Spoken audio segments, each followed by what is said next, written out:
En esta oportunidad vamos a permitirnos el intento de un video distinto. Habitualmente elegimos imágenes que sirven para ilustrar un texto elaborado, a veces referido a la historia reciente u otras haciendo análisis de la realidad actual. Pero otras, frente al televisor, nos quedamos con las ganas de responderle a los funcionarios, especialmente esas declaraciones que faltan a la verdad y buscan replicar réplicas en los titulares de los medios usando aquella receta de Goebel que dice miente, miente, que siempre algo queda. Las declaraciones del vocero Manuel Adorni acusando al Congreso de obrar con demagogia por pretender llevar adelante la ley de financiamiento universitario, fueron casi una amenaza. Vamos a escucharla. Queremos financiarlo con otras partidas, como se sugiere. Deberíamos, por ejemplo, suspender el presupuesto total, por supuesto que no se puede hacer, pero debería, o es el equivalente a suspender el presupuesto total del Poder Legislativo por 4 meses.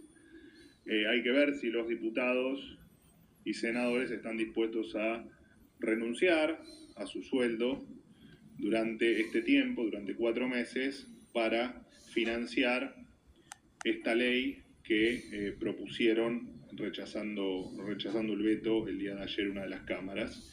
Otra forma de financiarlo, por ejemplo, también es aumentar el impuesto al valor agregado del 21 al 24% por 45 días. Bueno, habría que ver cómo le explican a la sociedad que la irresponsabilidad la financiamos o se financia con mayores impuestos a la gente. Tengo otros ejemplos que me tomé el trabajo de buscar, como para que se entienda la gravedad en términos de equilibrio fiscal que significa la ley de financiamiento universitario. Por ejemplo, equivale a suspender todos los planes sociales por 3 meses para poder financiar la ley, o suspender todos los subsidios energéticos por 4 meses. También podemos suspender, o es el equivalente a suspender, si uno tuviese la posibilidad, el presupuesto total del Poder Judicial por 5 años, o suspender el total de los subsidios al transporte por 1 año y 6 meses. Estas son algunas de las equivalencias, digamos, para que la gente entienda y para que se entienda el horror que han votado. Esta sucesión de veladas amenazas encierran una profunda hipocresía. ¿Quiénes son los irresponsables? ¿Los que intentan redireccionar partidas de fondos públicos hacia la salud o la educación?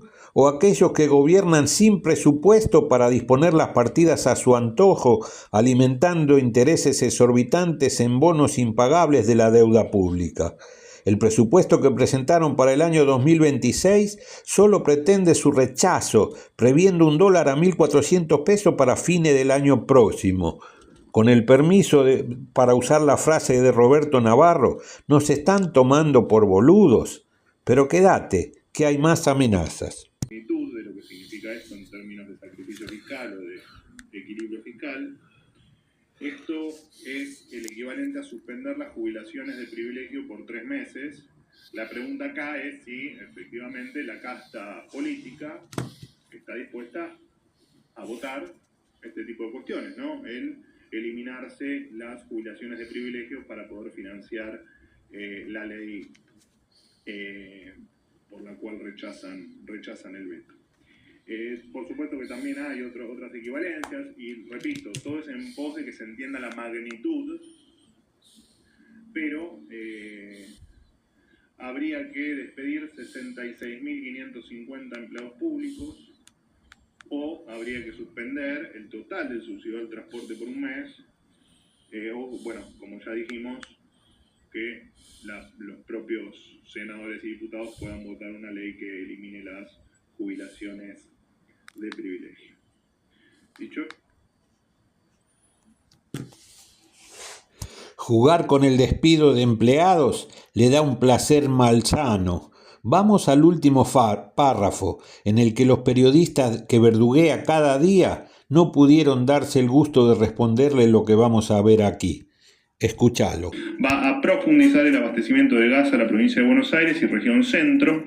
La reversión del gasoducto norte ampliará el abastecimiento de gas al centro y norte del país e incluso llegar a exportar a Bolivia y Brasil. Asimismo, el avance del oleoducto Vaca Muerta Sur va a potenciar la capacidad de exportación de petróleo a través del mar argentino.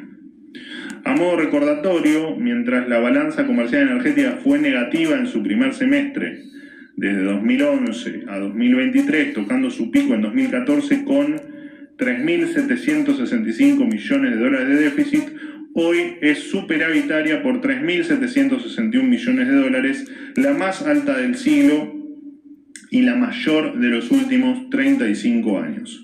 Por cuestiones como estas, la casta política atenta permanentemente contra el equilibrio fiscal. Seguramente él sabe y no te dice que el impulso al yacimiento de Vaca Muerta no hubiera sido posible sin la nacionalización de YPF que se hizo en el gobierno de esa que proscribieron y que tienen presa, y con la gestión del enano soviético que hoy parece ser su principal enemigo. La balanza energética negativa era porque hasta entonces la YPF privada había dejado de explorar, y además en ese lapso que menciona, del 2011 al 23, la industria nacional estaba produciendo con su capacidad a pleno y con su consecuente bajos índice de desocupación y calidad del salario. Curiosamente, el pico más alto en el 2014. ¿Te acordás quién gobernaba en ese entonces? ¿O te lo hago acordar yo? Hoy, el superávit energético se debe a que con sus políticas el industrial se hizo importador, dejó de fabricar y la energía que ayer faltaba para las fábricas a pleno, hoy sobra por motivos exactamente contrarios. Si hoy es el momento del siglo en que sobra el mayor volumen de energía, se debe a que es el momento que menos se utiliza en nuestras fábricas. Ahora veamos nuevas declaraciones de un funcionario para poder revisarlas y responderlas después. Con relación a los dólares que vende Luis Toto Caputo para evitar que se dispare el precio de esa moneda, dijo en su última aparición en un medio público. Programa. Es decir, vamos a vender hasta el último dólar en el techo de la banca. El programa se diseñó así y está hecho para que los dólares, como los que hemos comprado, esos dólares sirvan para defender el techo de la banda. ¿Qué pensarías de alguien que en su trabajo vende cosas que le prestaron para solucionar un problema transitorio? Considera que cuando esta persona termine su trabajo por el que se va a ir por propia voluntad o porque lo despiden, deja como responsabilidad de otros cubrir la ausencia de esos bienes que mal vendió.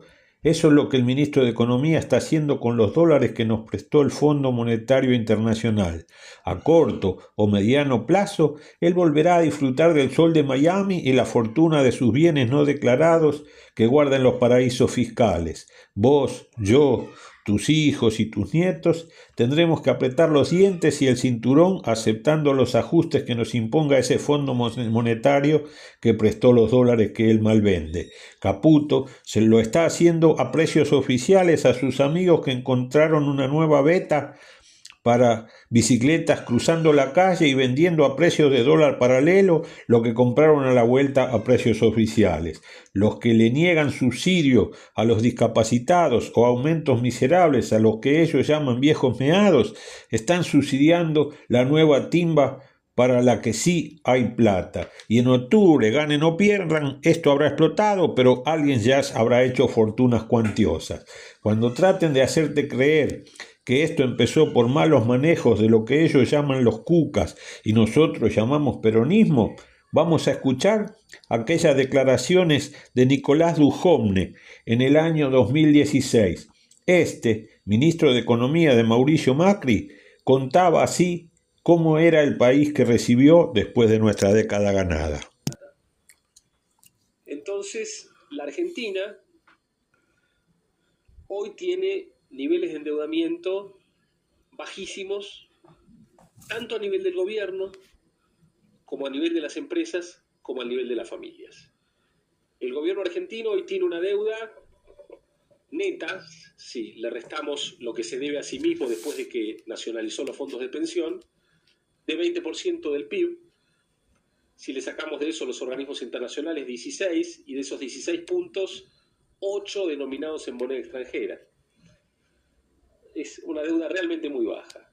Las empresas tienen un endeudamiento inferior a 1/3 de su patrimonio. Son niveles de apalancamiento bajísimos en cualquier medida regional